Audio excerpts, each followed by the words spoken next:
Halo ayah, ibu semuanya.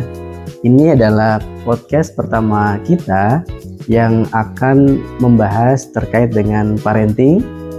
Kita tahu bahwa parenting adalah upaya kita sebagai orang tua untuk bagaimana mendidik anak-anak, dan harapannya adalah ketika kita melakukan parenting dengan baik, maka anak-anak kita juga bisa menjadi anak yang baik. Amin. Amin. Bersama saya Nasuha dan istri saya Fauzia, kami akan belajar dengan para ahli di bidangnya, terutama hal ini adalah terkait dengan parenting. Dan saat ini kita kedatangan tamu.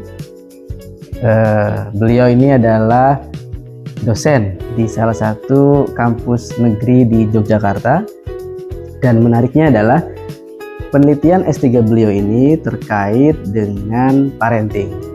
Jadi tanpa berlama-lama kita coba belajar bersama dengan Mbak Mia.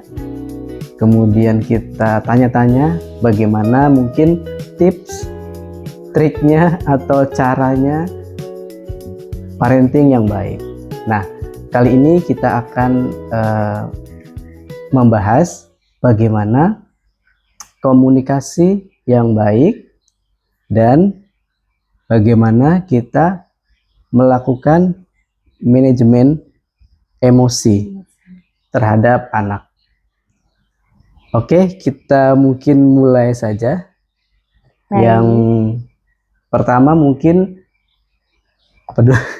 Langsung aja, Mami. Langsung aja. Perkenalkan lebih dalam. Silakan Mbak Mia. Oh ya, terima kasih. Assalamualaikum warahmatullahi wabarakatuh. Waalaikumsalam warahmatullahi wabarakatuh. Alhamdulillah senang sekali ya bisa turut bergabung dengan podcast Ibu Zia dan Bapak Nasuha, yang kali ini akan membicarakan soal parenting ya. Kalau tadi saya dikatakan ahli, sepertinya belum ahli ya, karena saya juga masih belajar. Mungkin nanti podcast kali ini ngobrol-ngobrol santai yang mungkin kita bertukar pikiran, bertukar pengalaman sebagai ayah ibu yang anaknya kadang rewel dan membuat emosi naik turun. Seperti itu. Kebetulan kemarin memang disertasi saya mengambil tentang parenting, terutama parenting dan media sosial, akun parenting terutama, yang kemudian dari situ saya mulai tertarik untuk menggali lebih lanjut tentang parenting gitu. Makanya kalau ngobrol dengan sesama orang tua tuh kayaknya seru juga ini. Gimana sih caranya gitu. Iya. Sama-sama mengalami ya, Mbak. Iya, betul. Iya. Makanya Mbak Mia, ini kami merasa tertarik begitu. Kok kayaknya menarik nih. Kebetulan Mbak Mia ini adalah teman dari istri saya. Iya, jadi kami tertarik bagaimana kira-kiranya cara berkomunikasi yang baik kepada anak, dan juga bagaimana kita bisa mengelola emosi. Mungkin ada pertanyaan juga nih Mbak Mia. Mbak Mia sepanjang menjadi orang tua, pernah nggak mengalami hal yang luar biasa menghadapi anak? Terutama misalnya kaitannya dengan kehilangan kesabaran misalnya begitu. Mungkin bisa cerita Mbak Mia. Wah, kalau itu pernah sekali ya. Pasti Sering kali ya, Mbak. pasti ibu-ibu pernah mengalami ya. Entah kalau bapak-bapak ya, tapi seharusnya memang bapak-bapak dan ibu-ibu harus mengalami untuk karena parenting itu kan seharusnya namanya parents itu kan orang tua, ayah dan ibu gitu. Jadi kadang ini juga jadi satu kritikan ya. Parenting itu hanya khusus untuk ibu, betul. Kadang ada jadinya info ibu iya doang kan, ya, info parenting, ayo ibu-ibu ikut gitu. Padahal ayah itu juga parents kan gitu. Nah, untuk yang terkait itu, wah itu saya juga berproses itu, mengalami proses yang naik turun ya, terutama seringnya itu ketika keinginan anak dengan keinginan orang tua itu berbeda. Iya kan? Itu yang kadang membuat membuat emosi dan aduh ini bagaimana ya caranya gitu. Dan itu berlangsung ya, apalagi kalau Bu Zia ini mengalami dari anak pertama, anak kedua, sama juga saya juga anak pertama, kedua, ketiga atau ketiganya berbarengan gitu. Nah itu pernah sekali dulu waktu anak pertama saya kecil, saya kira usia sekitar 2 tahunan kalau tidak salah, saat ingin bermain, tapi saya sedang ada deadline pekerjaan dan saat itu dikerjakan di rumah malam-malam dan padahal hanya ingin bermain gitu, ingin sama ibu gitu, tapi saya karena namanya deadline kan ya, itu harus selesai harus selesai, dan itu akhirnya membuat saya sedikit emosi gitu. Nah setelah itu saya dari situ, dari pengalaman itu kemudian saya belajar untuk kok menyesal ya gitu, padahal anak itu cuma pengen bermain gitu, harusnya saya bisa mengkomunikasikan dengan baik gitu lah.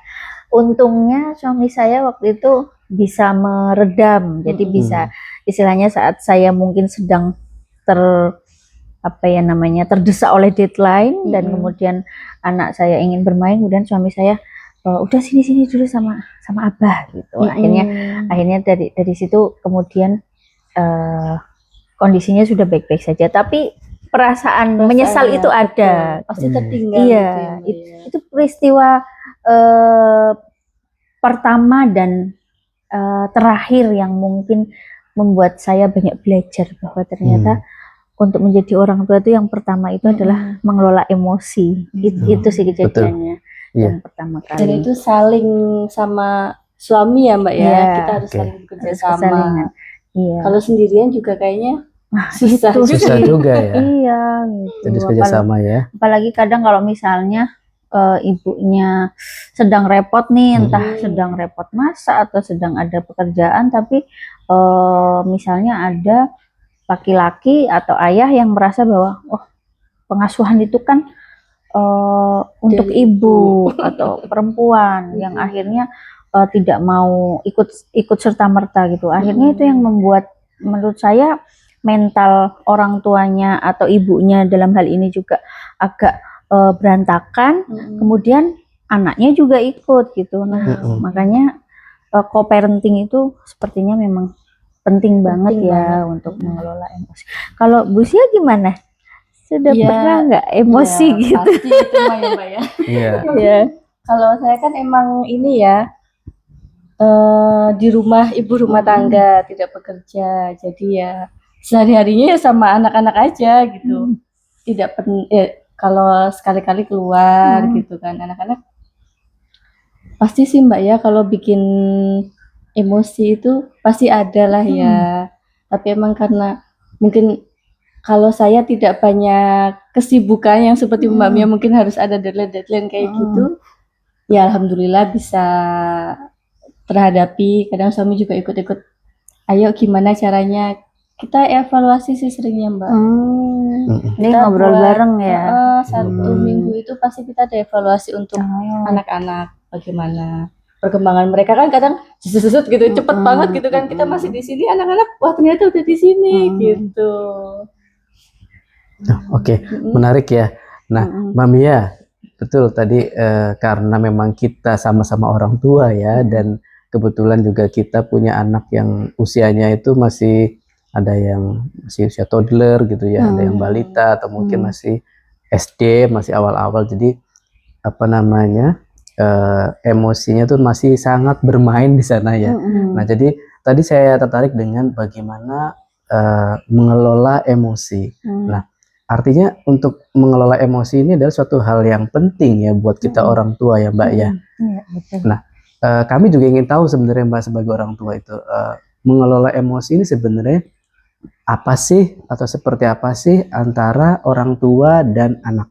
Mungkin Mbak Mia barangkali dari sisi konsepnya bagaimana atau mungkin secara teori bagaimana, terkait dengan mengelola emosi. Kalau saya tuh pernah mendengar ya dulu dari, saya lupa ya, dari salah satu guru saya itu pernah mengatakan seperti ini dalam konteks mendidik ya, terutama guru dan murid, orang tua dan anak itu kan juga mendidik ya.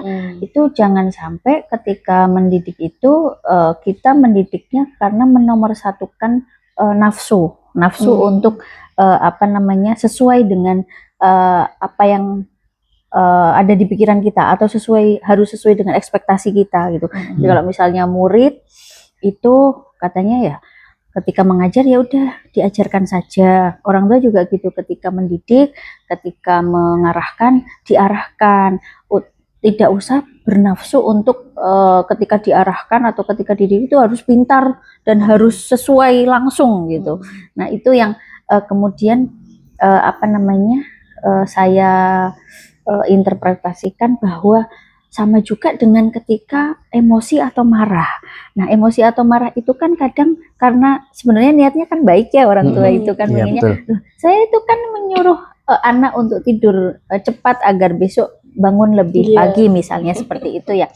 Itu kalau misalnya ini yang saya pahami dari guru saya, kalau misalnya berdasarkan nafsu orang tua saja, pasti kita melakukan kekerasan atau pemaksaan untuk segera tidur gitu.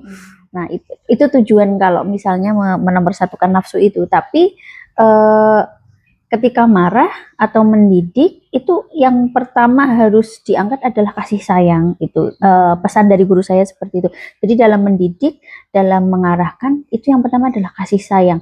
Kalau misalnya menomorsatukan nafsu untuk sesuai dengan apa yang kita inginkan, itu pasti hasilnya itu membentak, emosi, kemudian meluapkan amarah, atau dengan kata-kata, ibu tuh hanya ingin kamu tuh tidur cepat, kenapa sih nggak nurut gitu.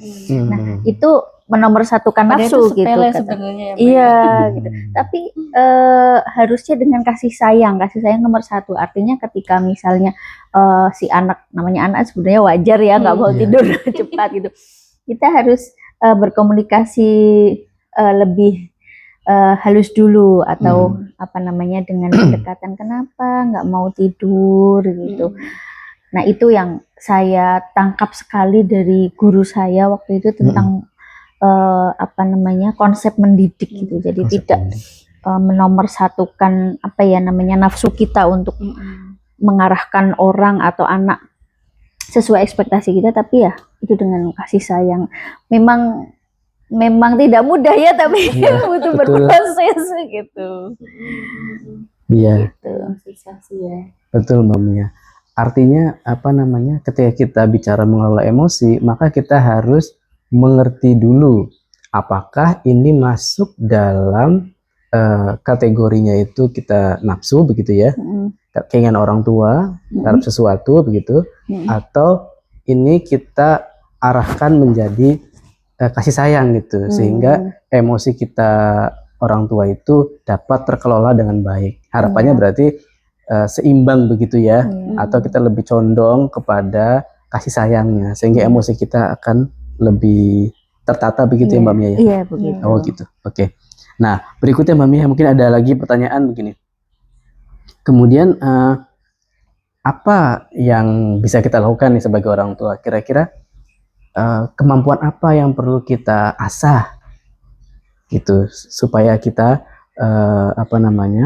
menjalin hubungan ke anak itu baik begitu? Bisa lebih sabar mungkin ya, atau sejenisnya begitu. Seperti apa sih yang perlu kita perkuat atau perlu kita asah kemampuannya itu? Ya. Tapi mungkin nanti bisa ini ya, sharing dengan Zia ya. Karena sama-sama orang tua juga sama ibu ya. Iya, karena perspektif saya bisa jadi kalau saya melihat Zia ini kan aduh kok halus banget. Wah, ini bisa ngomong kalau lagi emosi sama aja. Tapi kan emosinya juga masih yang soft mode gitu.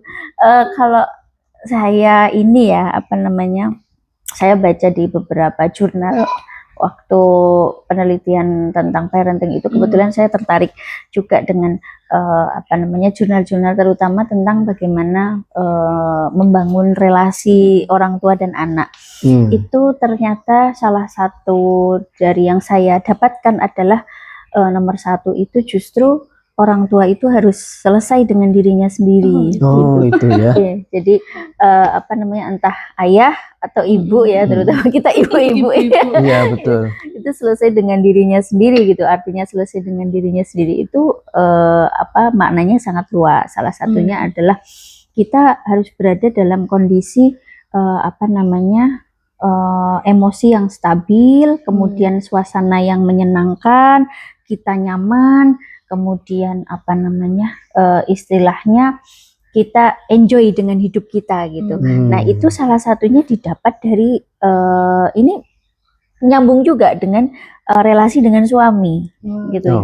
Jadi kecenderungan ibu-ibu, terutama waktu itu saya membaca jurnal tentang ibu-ibu yang baru melahirkan, postpartum ya, itu mengalami baby blues lah, gitu-gitu itu karena salah satunya karena tidak ada dukungan dari suami gitu. Jadi dia berada dalam kondisi atau tempat yang nggak safety ya, jadi nggak nyaman gitu.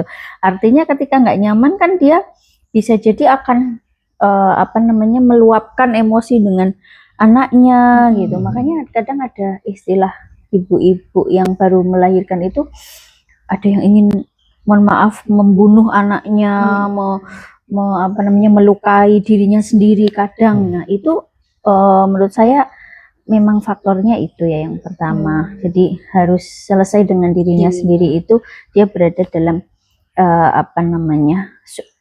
keadaan yang nyaman, punya support system ya.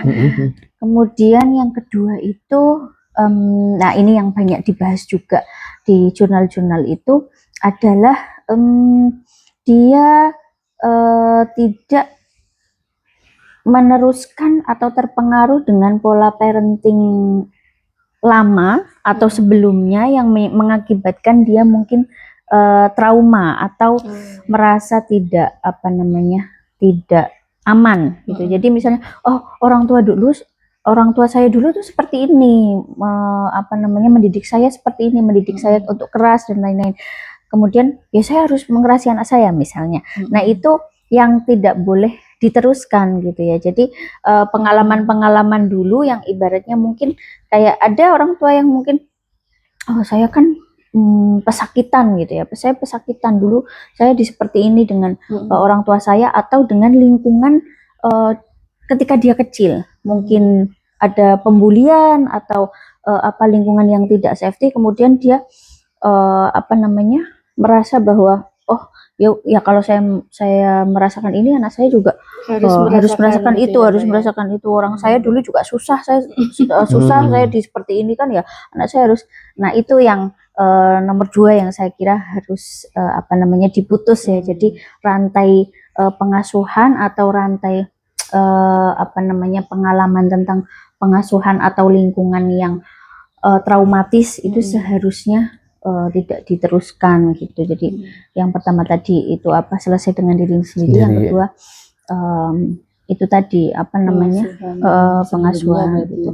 Tapi memang yang nomor 1 itu saya kira yang paling utama adalah support system sih. Systemnya. Kita kan nggak mungkin ya bisa happy kalau lingkungan kita nggak happy. Support system ini maksudnya apa saja dan mungkin siapa saja nih Mbak, kira-kira kalau misalnya seorang ibu ketika mengasuh anaknya tuh ya di rumah begitu, kira-kira support system yang dimaksud dari Mbak Mia tadi itu apa atau mungkin siapa begitu, sehingga proses parenting atau pengasuhan terhadap anak ini berjalan dengan baik begitu.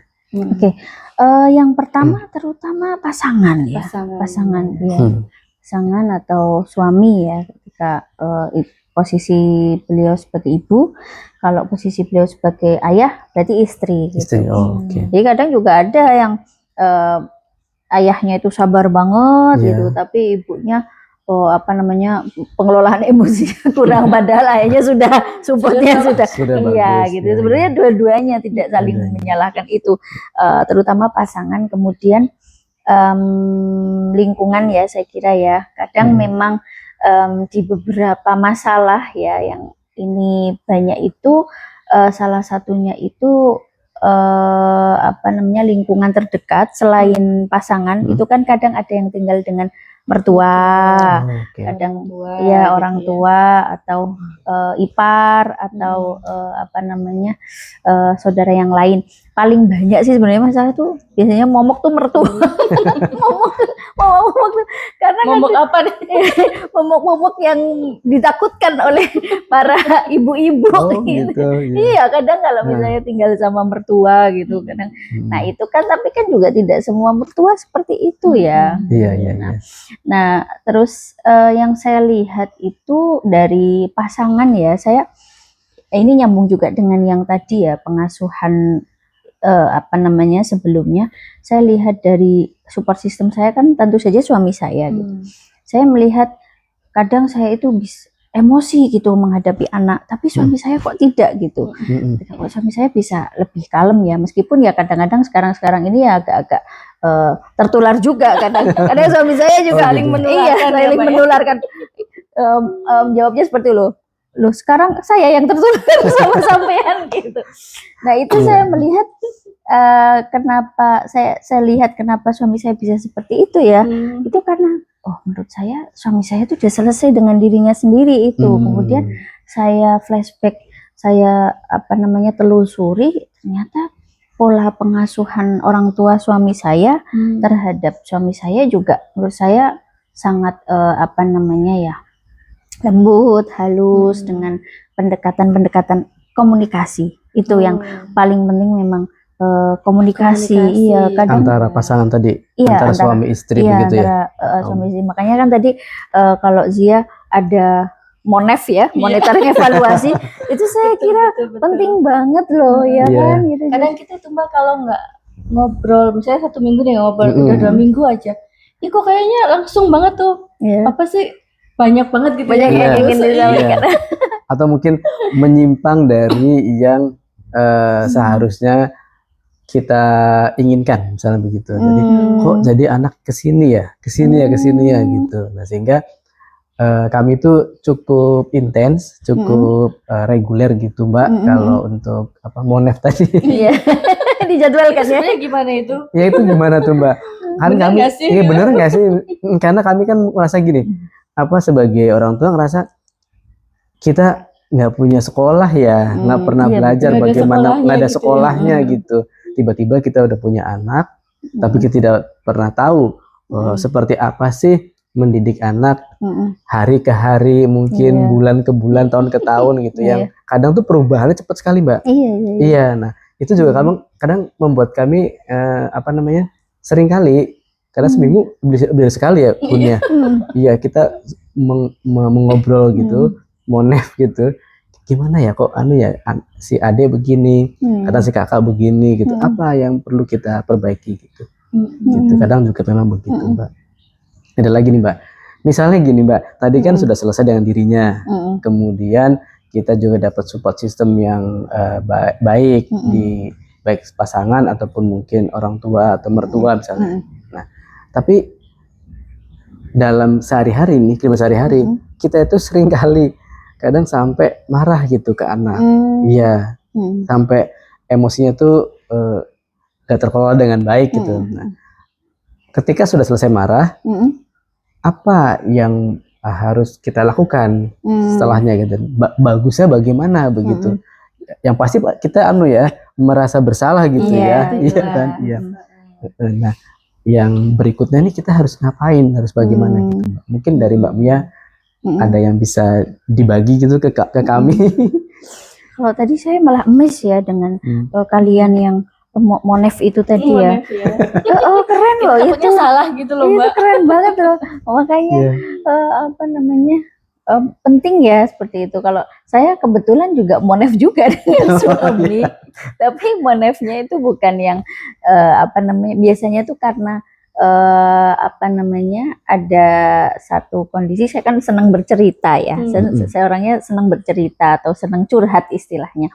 Suami saya sudah mewanti-wanti dari awal pernikahan, jangan sampai curhat kepada orang lain, curhatlah sama saya, meskipun kadang yang dicurhatin ya itu aja gitu. kadang cerita lagi, itu kayaknya udah pernah diceritain deh. Nah pasti, sekarang ini itu pasti ceritanya soal anak ya, karena iya kan, karena kita yang dihadapi hampir setiap hari itu kan anak ya kan. Nah itu yang kadang saya menceritakan, kadang misalnya saya saat emosi gitu ya, saya menceritakan, saya tuh misalnya tadi tuh hampir marah bla bla bla bla, kemudian saya tuh menyesal loh gitu, saya menyesal gitu. Terus suami juga apa namanya memaklumi, bahkan ketika suami mungkin agak emosi juga dengan anak, ya ini mungkin apa ya, secara tidak langsung sih, nggak dikonsep juga. Jadi saat suami saya mungkin lawannya sedang emosi, sedang ada deadline atau apa, saya yang berusaha mendinginkan gitu. Jadi kalau misalnya ngelihat anak suami mulai agak marah nih, saya udah sini sama ibu gitu. Nah begitupun ketika saat saya mulai agak marah, suami saya juga langsung seperti itu, udah sini sama abah gitu. Nah itu nggak tahu ya, padahal tidak terkonsep gitu, tapi kayaknya itu naluri ya, naluri. Dan kemudian saat emosi itu wah, itu menyesalnya itu lebih dalam kayaknya dibandingkan marah dengan orang lain ya, karena itu kan anak kita sendiri, darah daging kita gitu. Dan yang saya baca-baca itu, saya mendapatkan informasi itu bahwa ketika anak mendapat marah atau bentakan atau apa ya, emosi dari orang tua, itu seperti paku yang ditancap gitu loh. Jadi dia akan apa namanya, membekas. Membekas iya, gitu ya. Itu yang kemudian saya berpikir bahwa wah, ternyata sebegitu dahsyatnya ya kan. Karena orang tua marah ya. Iya, karena orang terdekat dan orang yang dipercaya sama ini kan adalah orang tua gitu. Iya kan gitu. Betul. Istilahnya kita ya mungkin kita flashback zaman kita kecil lah.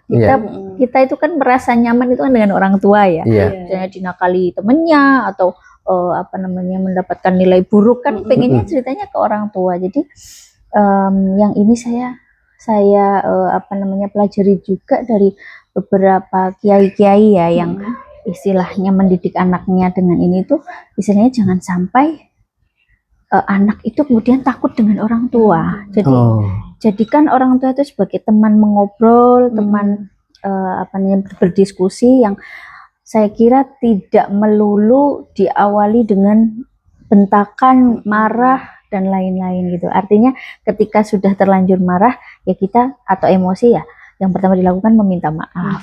Minta maaf ya. Kadang kan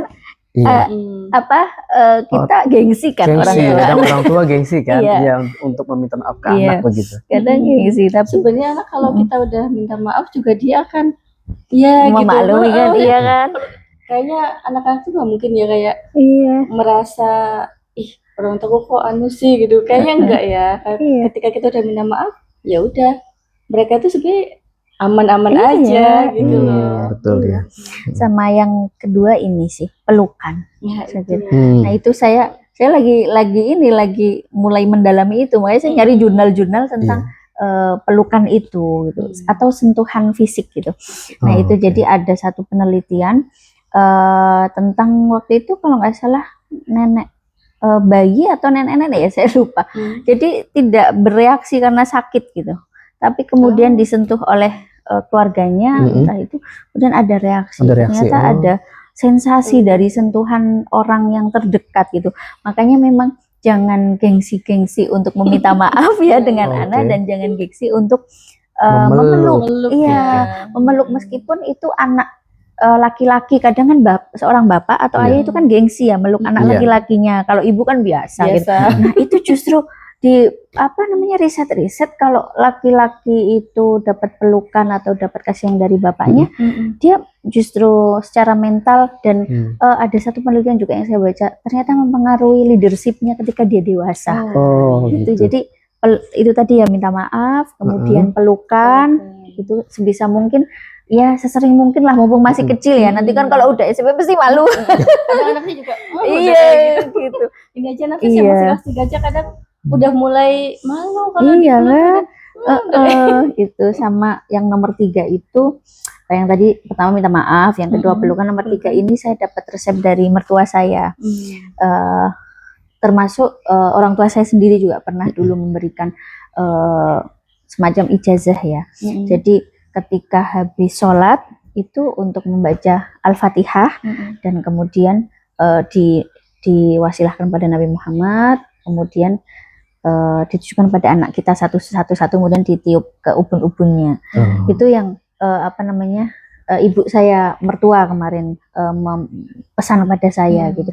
Dan itu saya lihat, oh iya ya, anak-anak dari ibu mertua saya kok bisa secara mental itu dekat semua dengan orang tua dan selalu komunikasi bahkan sampai besar gitu, sampai punya sudah berkeluarga pun masih berkomunikasi baik ya. Nah itu karena sebenarnya kita kayaknya susah ya itu ya komunikasi. Iya sih, memang kayaknya sepele ya, tapi ternyata kan permasalahan apapun ya kita suntuk, kita istilahnya ini kalau bahasa Jawanya itu judek ya. Kadang dengan komunikasi itu terurai gitu. Tapi ada tipe orang yang memang susah untuk berkomunikasi. Jadi itu tadi pelukan sama ya itulah wasilah doa. Dan minta maaf ketika sudah terlanjur emosi. Siap. Ya. Baik, tadi bagaimana cara kita mengelola emosi setelah kita misal terlanjur marah gitu ya Mbak ya. Nah, berikut tadi saya tertarik juga tuh dengan komunikasi dengan anak. Nah, menurut Mbak Mia ini komunikasi tadi kan merupakan sebuah seni ya Mbak ya. Nah, bagaimana sih kita itu melakukan seni komunikasi dengan anak yang baik begitu sehingga hubungan antara orang tua dan anak itu terjalin dengan baik. Itu seperti apa itu Mbak kira-kira Mbak? Oke, mungkin Zia dulu ya.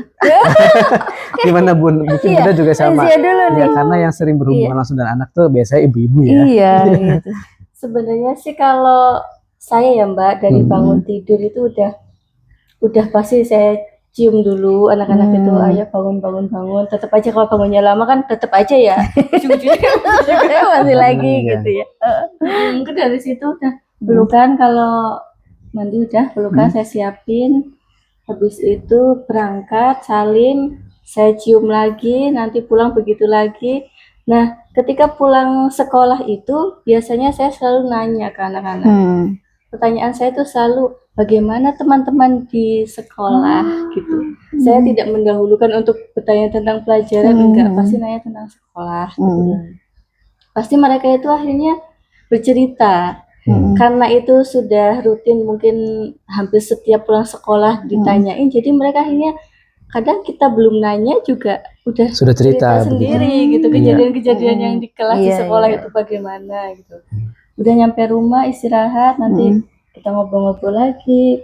Pas mau tidur juga kita salim, cium, tidur gitu. Begitu terus. Akhirnya mungkin terbiasa ketika apa-apa itu mereka akhirnya cerita. Setiap kejadian apapun. Jadinya itu cerita. Bunda tadi di sekolah gini, temennya gini. Oh iya gitu. Kalau udah baru tuh gimana tadi, ada PR enggak? Baru mempertanyakan itu. Gitu sih Mbak kalau saya ya. Iya. Menarik loh itu ya. Berarti kalau tadi pelukan ternyata ciuman juga penting ya. Iya. Itu bagian dari komunikasi juga kan Mbak? Iya betul. Komunikasi nonverbal kan. Nonverbal berarti ya. Wah, ternyata komunikasi verbal dan nonverbal penting ya. Kalau saya itu salah satu poin untuk berkomunikasi ya, selain tadi kalau dari Z itu saya memperhatikan bahwa ketika berkomunikasi dengan anak itu akan berbeda ketika ada distraksi atau tidak. Jadi kadang kalau misalnya pegang HP nih, terus anak itu misalnya anak itu kan sebenarnya kecenderungannya senang menceritakan atau senang nyaman untuk bercerita pada orang yang membuat dia nyaman. Nah, yang membuat dia nyaman kan seharusnya yang pertama adalah orang tua ya. Nah, ketika ada satu kejadian kemudian dia bercerita, saya tidak mendengarkan atau mendengarkan sambil lalu, itu kemudian dia nggak ini lagi, dia memilih dengan ayahnya. Itu pernah satu kejadian yang akhirnya oh kayaknya saya salah deh, saya tadi sambil main HP, atau kalau enggak saya sambil misalnya saya megang adiknya nih, terus ya nanti dulu. Nah itu ternyata membuat dia merasa terabaikan gitu ya. Itu satu distraksi ya yang kadang dan itu kan kita atau nonton TV atau nonton film gitu. Terus misalnya, "Tar dulu ibu lagi asik ini," atau pekerjaan, "Tar dulu ibu lagi asik ibu lagi ngejar deadline nih, lagi ketik dan lain-lain." Itu ternyata anak karena anak-anak kan belum paham ya. Kalau orang dewasa pasti paham, oh lagi kerja gitu. Nah itu ternyata ini beda gitu. Oh dia akan lebih memilih pada entah ayahnya atau dia mencari gitu ya, gitu dia mencari. Jadi salah satu yang menjadi hambatan itu distraksi itu gitu. Kemudian komunikasi yang saya lihat itu tadi ya seperti Zia itu istilahnya kan menanyakan tentang temannya gitu. Nah itu salah satunya berhubungan dengan bagaimana kita fokusnya itu ke anak itu untuk istilahnya mau bercerita dulu. Jadi tidak langsung memberikan instruksi. Kadang itu ya. Dan instruksi itu kan biasanya diberikan orang tua ketika kita ada ekspektasi tinggi. Jadi misalnya Nasi harus belajar loh. Ada PR harus dikerjakan toh. Harus dikerjakan bla bla bla. Nah, saya kira metode tadi sih bagus sekali ya dengan menanyakan gimana teman-temannya gitu. Setelah dia nyaman bercerita, mungkin teman-temannya ada yang menyenangkan atau tadi ada kejadian yang lucu bla bla bla. Kemudian ketika ditanya, "Oh iya, ada PR tidak?" gitu. Kalau ada PR kan kata Bu Guru diminta untuk mengerjakan gitu. Akhirnya dia mau gitu. Tapi kalau dari awal ada PR enggak? Ayo dicek dulu gitu. Beda ya. Beda banget gitu. Jadi kan saya ngeliat itu ya, selain distraksi itu anak itu cenderung tidak nyaman dengan instruksi. Terutama ketika instruksi yang diberikan itu orang tua tidak bisa memberikan uswah. Jadi misalnya nggak boleh HP-an nih, nggak boleh contoh, teladan gitu ya. Iya, teladan. Jadi misalnya nggak boleh HP-an nih, gitu. Terus, ayo nggak usah main HP terus. Mesti dia jawab kan, nah ibu juga HP ya. Iya. Yang apa namanya? Kadang kita nggak sadar itu mbak kayak gitu. Padahal sepele ya. Iya sepele. Ternyata mereka tuh memperhatikan gitu loh. Jadi ternyata makanya berbanggalah orang tua yang anaknya tuh mau cerita gitu. Nah itu memang perlu itu tadi ya, kalau Zia mungkin dengan ciuman gitu. Kalau saya biasanya mengelus-ngelus rambutnya gitu sambil saya ajak tidur bareng atau duduk saya rangkul gitu. Terus saya tanya tadi di sekolah bagaimana temannya, tadi siapa gitu. Nah kadang kalau misalnya kita sudah langsung memberikan, oh tadi kok kamu main terus, atau kamu jangan main-main sama itu terus, bla bla bla. Padahal dia punya perspektif yang itu istilahnya tuh kita terima dulu saja apa dia mau cerita itu ya. Jadi satu menghindari distraksi, dua menghindari instruksi. Terus yang ketiga itu menurut saya itu berkomunikasi penting untuk kita sebagai orang tua itu. Kalau saya lihat ya itu pura-pura tidak tahu atau bukan pura-pura itu bahasanya gimana ya, kita tidak menggurui gitu loh. Jadi misalnya dia menceritakan tentang tadi aku di sekolah tuh bikin prakarya atau apa ini. Oh gitu, oh bisa, wah keren banget gitu. Oh gimana caranya? Padahal kita bisa ya. Tapi anak itu ketika ditanya seperti itu ternyata dia tambah semangat gitu. Iya bisa loh, sakit loh Bu, gini. Oh ibu nggak bisa gitu. Jadi kita perlu untuk pura-pura tidak tahu atau bahwa tidak bisa. Bahwa tidak bisa, bahwa informasi anak itu sangat berharga gitu. Itu tuh terlihat dari binar matanya gitu. Jadi atau misalnya saya berbicara dengan Nun tuh yang usianya sekarang 4 tahun gitu. Nun itu kan ceriwis banget ya, mungkin kayak saya pas kecil. Jadi dia cerita bahwa pulang-pulang dia habis dari kamar mbak-mbak terus bawain kertas dibikin mahkota gitu. Terus ibu niki bagus loh gitu. Oh gimana caranya, siapa yang bikin, enggak pakai lem, wah keren sekali gitu, padahal ya sebenarnya biasa aja sih. itu Bagi orang dewasa biasa sebenarnya. tapi anak ternyata seneng banget. Jadi iya ternyata itu kita harus nah beda kalau misalnya dia menceritakan tentang apa terus kita jawab oh gitu aja ibu juga bisa, nah itu pasti akan langsung down gitu. Jadi kita memberi apresiasi dulu gitu ya, iya, Mbak penting ya. itu. Apresiasi ke anak sehingga anak tuh merasa ada penghargaan dari orang tua dan akhirnya dia tumbuh kepercayaan dirinya dan berani untuk bercerita begitu ya. Iya, betul. Nah, Mbak Mia, tadi kan kita bicara mengenai apa namanya komunikasi nih terhadap anak. Kemudian berikutnya, kira-kira misalnya kalau kita itu ingin menegur anak karena anak salah atau mungkin melakukan apa namanya perbuatan atau tindakan yang kurang sesuai menurut kita ya, baik itu norma agama ataupun norma masyarakat begitu. Nah, menurut Mbak Mia, bagaimana tuh kira-kira tuh cara kita mengkomunikasikannya kepada anak ketika kita ingin menegur misalnya? Oh gitu ya. Kalau saya itu misalnya menegur itu ini apa namanya? Yang pertama dilarang menegur di depan banyak orang. Jadi interpersonal. Interpersonal ya. Jadi misalnya anak saya yang kedua menurut saya salah ya dan dia sudah terlanjur melakukan itu di depan banyak orang misalnya, saya akan apa namanya? Ketika mungkin di depan banyak orang itu akan mengatakan hal-hal yang oh itu tidak boleh, itu cuma apa namanya sebatas general saja lah gitu. Tapi untuk lebih pendekatannya itu ada waktu khusus untuk berbicara berdua itu salah satu tekniknya yang saya baca itu mata dengan mata. Jadi dua mata dengan dua mata itu kalau bisa setara, sejajar gitu. Jadi tidak boleh ibunya lebih gini terus terutama kadang bisa sambil tiduran itu kan. Terus, tadi nggak boleh kayak gitu. Dia kan pasti akan bertanya kenapa nggak boleh misalnya mengejek orang gitu. Nanti orangnya kayak gini gitu. Nah kadang ketika menegur itu kadang anak malu kalau di depan banyak orang. Jadi misalnya nggak boleh lo kayak gitu loh. Gimana sih kasihan kan. Nah dia kan merasa namanya anak kecil kan nggak tahu. Dia merasa dihakimi gitu. Ya? Iya gitu. Jadi misalnya seperti itu ya cukup secara general jangan nggak boleh pelan-pelan gitu dengan suara itu gitu. Dan memang perlu untuk kita tidak harus menyudutkan si yang bersalah itu ya meskipun misalnya yang bersalah adalah temannya anak-anak kita gitu terus kita langsung menyudutkan jangan nggak boleh kayak gitu kita pelan-pelan gitu.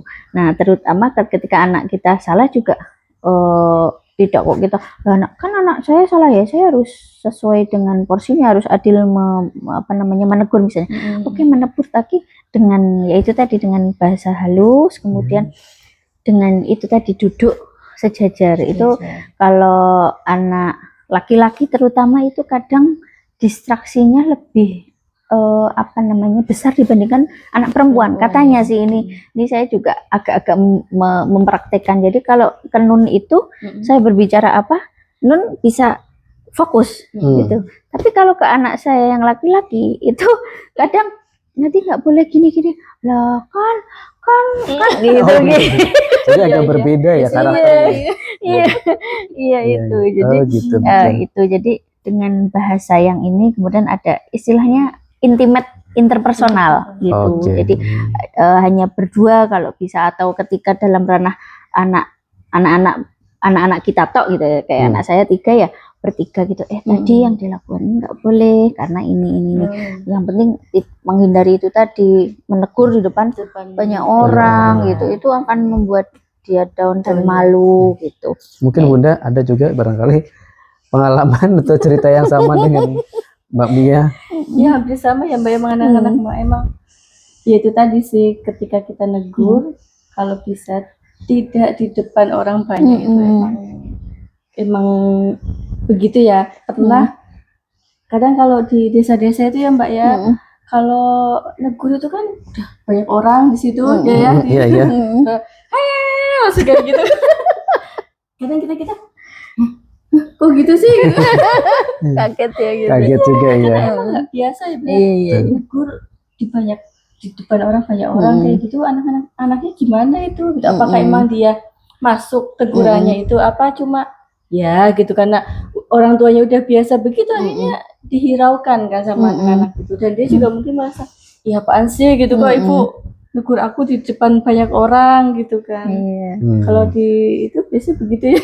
Iya, ya kadang memang beberapa daerah begitu Mbak yang mungkin di desa misalnya begitu, yang mereka mungkin kebiasaan kali ya, karena memang komunal begitu, terus mungkin rumahnya juga agak jauh atau bagaimana sehingga kalau ngomong itu tinggi suaranya, kenceng gitu ya, dan apa namanya di umum di umum gitu. Langsung aja ditegur pokoknya. Iya, itu menjadi pelajaran juga bagi kita semua ya.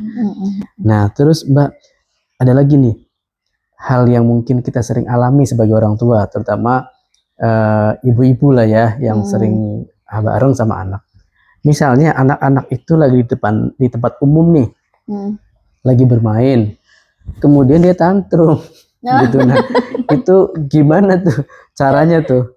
Mungkin dari pengalaman Bunda juga atau Mbak Mia gitu. Gimana Bu? Gimana tuh ketika anak tantrum di depan umum begitu?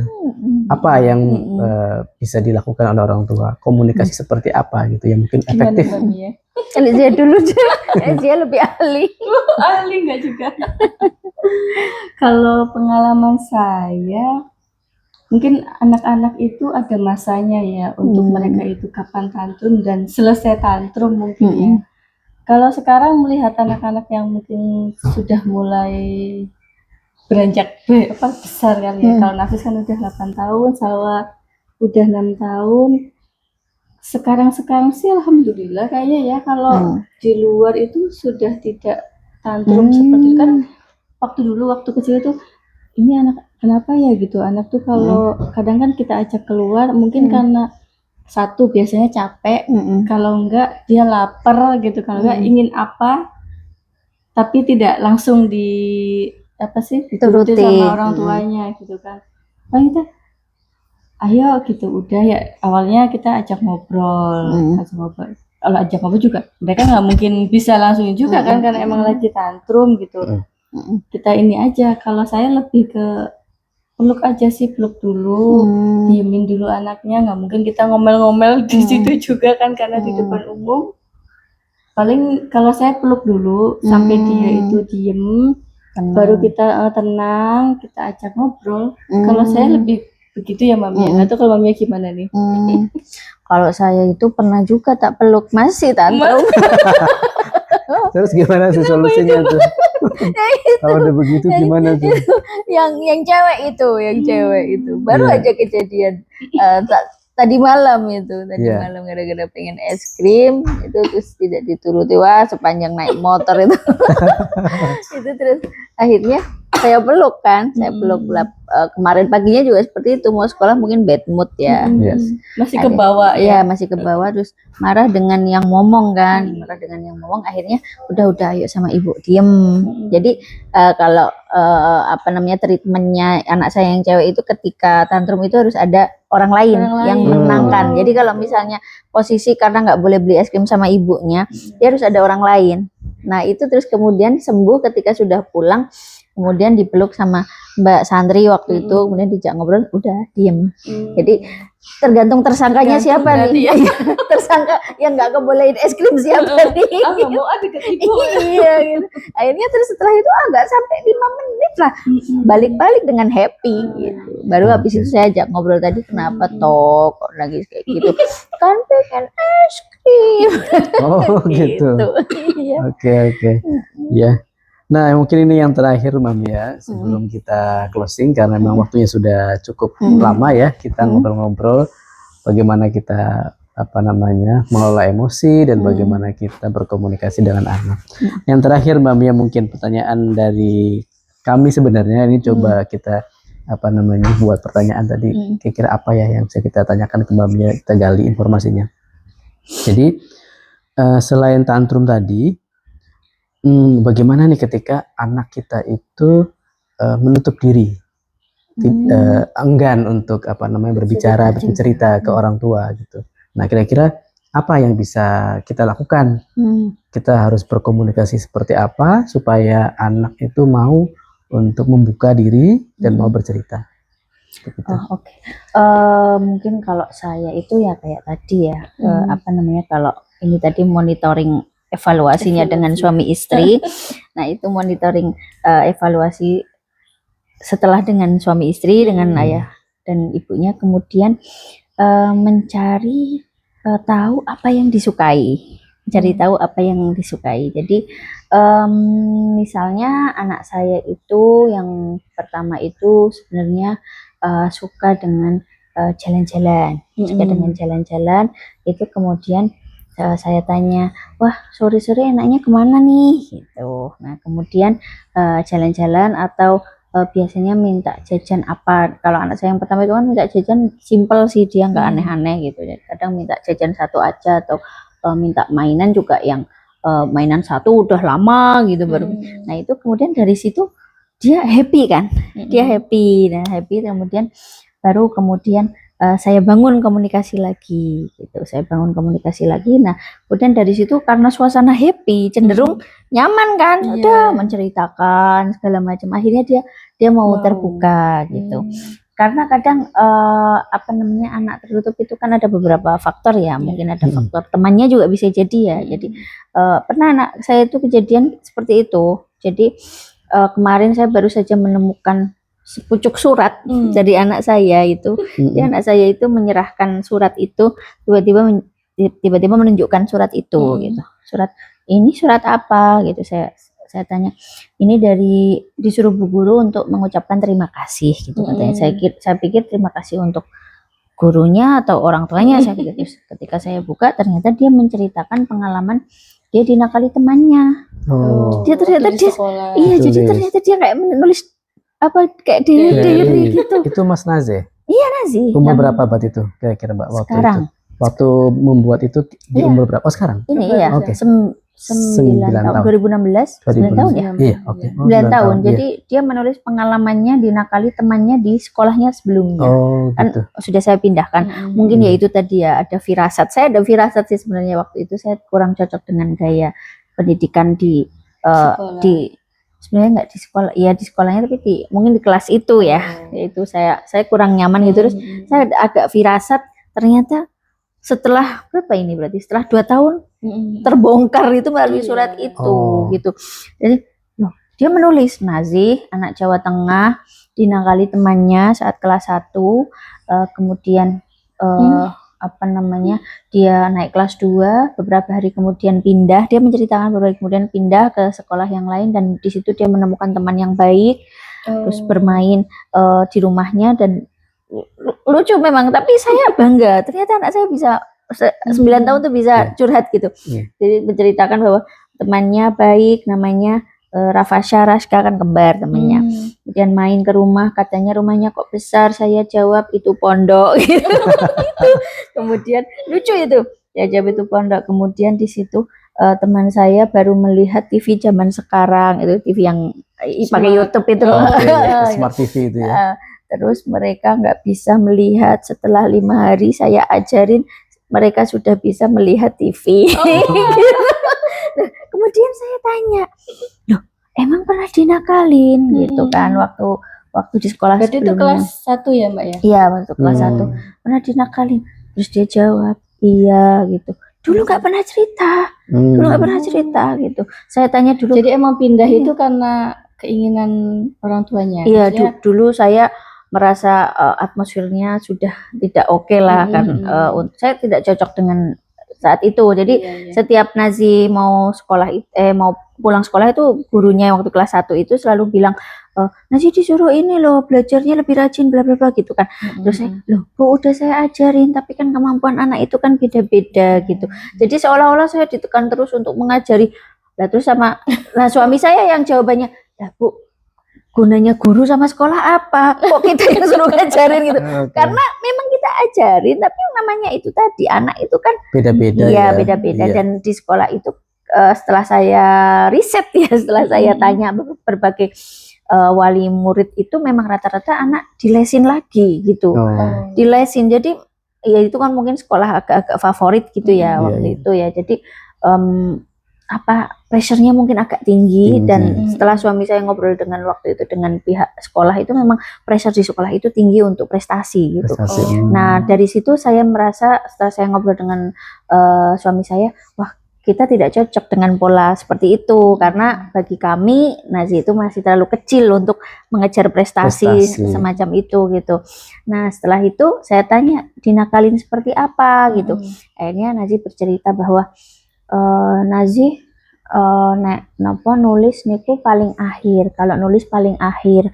Terus teman-temannya bilang, jangan mau berteman sama Nazi, aku nggak mau berteman sama Nazi karena Nazi nulisnya paling akhir gitulah. Terus kemudian wah saya nangis itu, ya Allah, berarti saya dulu punya firasat itu memang bener iya memang bener ya, namanya orang tua kan. Saya melihat iklimnya kurang sehat waktu itu, terus ya Allah Nazi gitu. Terus Nazi gimana? Terus Nazi bilang, ya Nazi sedih gitu. Ya gimana sih anak kecil umur segitu kan, ketika nulisnya paling akhir misalnya ya, terus sama teman-temannya jangan berteman dengan itu, kan kita juga ngerasa terkucilkan kan gitu. Terus saya nangis. Dan terus akhirnya setelah itu, ya Allah alhamdulillah, terus Nazi sekarang seneng di sekolah, sekarang seneng gitu. Terus alhamdulillah gitu. Nah setelah itu saya ngobrol sama suami saya kan, Mas Nazi itu ternyata bikin surat kayak gini gitu.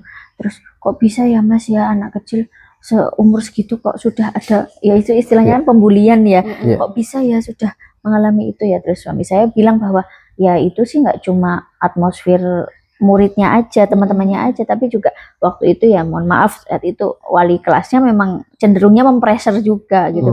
Jadi saya terus oh iya benar juga ya, sebuah kelas itu kan ketika wali kelasnya juga punya pemahaman yang pendidikannya mempressure, artinya teman-temannya kan merasa bahwa iya yang tulisannya paling akhir berarti ya waktu itu yang kemudian saya nggak cocok. Yang dulu tuh sebenarnya salah satu alasan saya memindahkan Nazih itu salah satunya karena dulu itu kan sebenarnya ada aturan ranking itu kan nggak boleh di-share.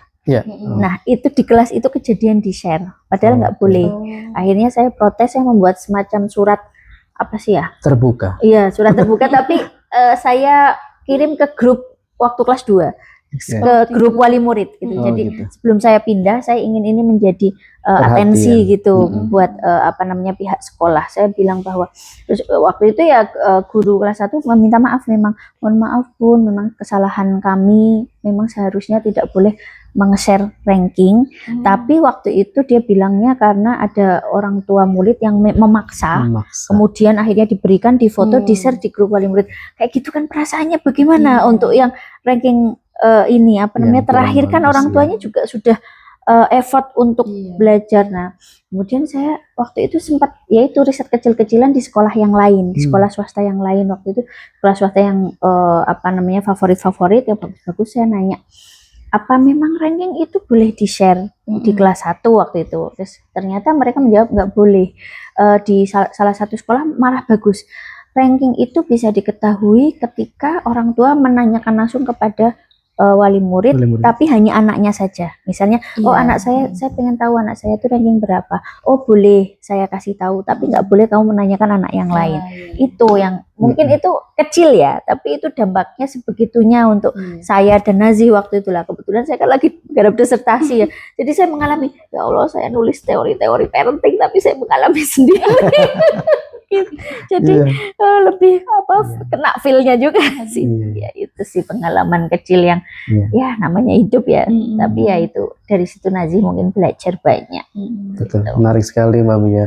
Banyak sekali ya Bun yang bisa kita pelajari, yang bisa kita terima, banyak insight-insight baru gitu Mbak Mia terkait dengan bagaimana mengelola emosi, juga bagaimana kita berkomunikasi dengan anak yang baik. Saya juga dapat insight ini. Mencari insight tujuannya. Harus sering ngobrol kali ya. Iya, karena kita ngobrol sesama orang tua. sama-sama orang tua yang sama-sama belajar ya, terus-menerus gitu ya, supaya kita menjadi orang tua yang baik lah ya. Dan harapannya anak-anak kita pun menjadi anak-anak yang baik. Amin. Mungkin ada statement closing dari Mbak Mia atau Zia dulu mungkin kali dari Mbak Mia aja. Kalau saya itu apa ya? Ya ini yang istilah yang biasa kita dengar ya, Ya. bahwa anakmu itu bukan dirimu. Iya, Oh. iya, Mbak. Ya anakmu itu bukan dirimu gitu. Jadi dalam mengasuh itu ya lihatlah anak itu ya sebagai manusia yang punya perasaan, yang punya rasa ingin aman, nyaman gitu, sehingga sebisa mungkin jadilah ini saya juga lagi belajar ya, jadilah orang tua yang terus menjadi tempat berkeluh kesah, menjadi tempat bercerita, menjadi sahabat, menjadi orang tua, menjadi teman. Karena kalau bukan kita siapa lagi? Betul. Gitu. Iya. Ya itu sih. Oke. Terima kasih Luar Mbak biasa, Mia. Mbak Mia. Luar biasa. Sama-sama saya dapat insight. Iya. Banyak masukannya. Satu lagi, mohon maaf Iya, saya Apa potong. Ini saya kira penting ya untuk terutama mendidik anak laki-laki dan perempuan itu seimbang ya, seimbang artinya tidak pilih kasih. Karena sebenarnya ketika banyakan itu kan orang merasa berhasil ketika mendidik perempuan gitu kan. Kadang laki-laki itu laki-laki kan nanti jadi suami bla bla bla. Nah, padahal itu tolak ukur itu suami yang selesai dengan dirinya, pengasuhan yang oke, yang bisa menghargai istrinya. Nah, itulah yang membentuk keluarga yang utuh, sehingga psikologis anak juga bagus ya. Bagus juga ya, itu sih. Oke, terima kasih Mbak Mia. Mungkin begitu dari kami, saya Nasuha dan istri saya Fauzia bersama tamu kita yang luar biasa, Mbak Mia. Pamit dulu, semoga apa yang kita obrolkan hari ini ada manfaatnya, baik juga buat kita maupun juga buat Bapak Ibu semuanya. Assalamualaikum warahmatullahi wabarakatuh. Waalaikumsalam warahmatullahi wabarakatuh. Terima kasih. Terima kasih. Sama-sama. Waktunya sudah diambil. Terima kasih Mbak Mia. Sama-sama. Terima kasih.